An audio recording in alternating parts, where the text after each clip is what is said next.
Good morning. My name's Diana Owen, and I'm a senior director from Kansas City.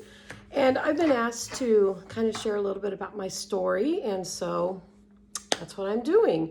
In order to really understand my Pampered Chef journey, we really have to go back to May of 2014 when my husband and I launched a company with a product that him and his partner had developed for the deaf and hard of hearing, to make it easier for them to use a cell phone. And my husband worked on this for many, many years and finally got the product developed and got approval. They had to get approval through the FCC and launched in May of 2014.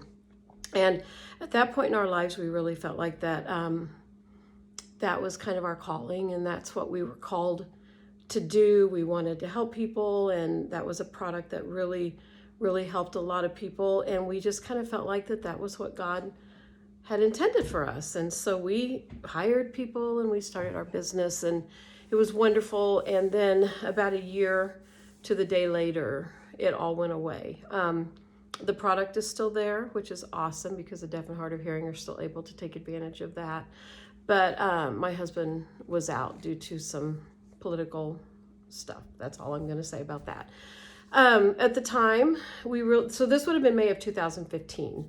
At the time, we really didn't think that much about it because it wasn't like he had never lost a job before. And, he was very employable, and so we really weren't overly concerned.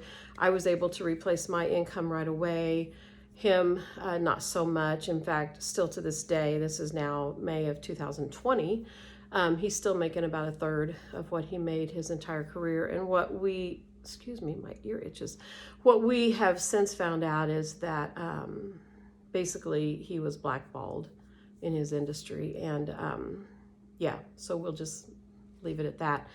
But anyway, let's fast forward to May of 2019. The end of May 2019, we were both working full-time jobs and drowning financially. When this first happened, like I said, we weren't really concerned. So we lived on credit cards for a few months, which hindsight being 2020, that was really stupid. Nonetheless, it's what we did. And so we had not been able to pay on those for a very long time. We lost our house. We didn't really lose our house. We had to sell our house that we raised our kids in, which was more of a big deal to me than it was to him. But anyway, so May 2019, you guys, we were drowning financially.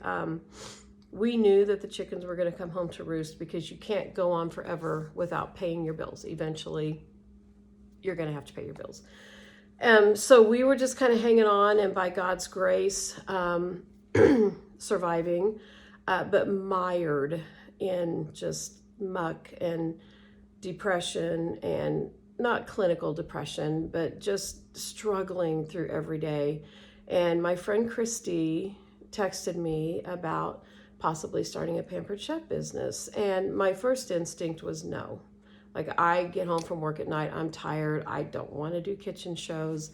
No, I'm not interested in that. And then she mentioned virtual parties. And I thought, well, I might be able to do that. And I said something to my husband about it. And to be honest, at that time in our lives, he was just numb. I mean, I can't even tell you just the survival mode that we were in.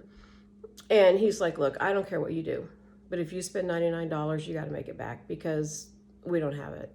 So I'm like, okay. And so I got busy. I got 5 parties booked and was ready to sign that agreement, and fear just gripped me. And I'm like, oh my gosh, what am I doing? Because at that time in our lives especially, we couldn't afford to make a misstep. We could not afford for me to make a mistake. We could not afford to spend $99 I wasn't going to get back. So I texted Christy and I'm like, I can't do this. I just can't do this. And she's like, Diana, do you really think you're not going to make $99 back in 5 parties? And I mean, I'm crying. I'm like, I don't know. And she goes, look, I need you to trust me. And at that point in my life, that's what I needed to hear. I think I needed to know that somebody had my back and was going to make sure that this happened for me. So I'm like, okay, fine. And I just went for it. So I ordered my kit. And I literally ordered my kit. I think it was on a Wednesday. It was at the end of May. And I started my parties the next Monday. I ordered my kit. I threw myself into it. I made my $99 back on my first night of parties. And that first month I made $1,770. And when I got my paycheck, my husband was able to reach out to those creditors that I was talking about before and make payment arrangements with them, not even knowing that 2 of them had already started proceedings to take us to court to sue us. And he was able to stop that. And talk about God's perfect timing, because literally, had he have not called that day, I think that those lawsuits would have started. And at that point, we wouldn't have been able to make payment arrangements. So anyway, so let's fast forward to now. I'm a senior director. God willing, and the creek don't rise, I will be in my first month of executive director qualification this month. My team sold over $101,000 last month, which just blew me away. I'm like, oh my gosh. And so the question is asked all the time, how did you do that? Well, let me tell you, first of all, I had to make this work. We were in a position of no turning back. Like, I had to make this work. And I have worked. Nobody's going to hand you anything in this business. They're just not. You're going to have to work for it. Successful people work hard. I heard that from Sharon Zellen just the other day. Successful people work hard. They just do. And I worked. And I started building a team right away. I fast-tracked to director, and then I fast-tracked to advanced director. And here's what I'm going to say to anybody listening to this. I am nothing special. The one thing that I had that maybe not everybody has is I had a big why. And my why was bigger than any circumstance that came my way.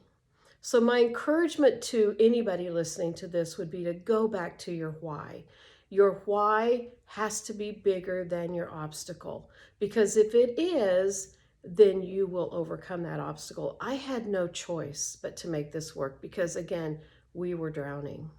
So find your why. Why are you doing this? I mean, everybody starts for a reason. And yeah, there's some people that start just for fun. Maybe they don't need extra money, and that's fine. But there's a lot of people that start this business because they need that extra money for something. Maybe they need another car.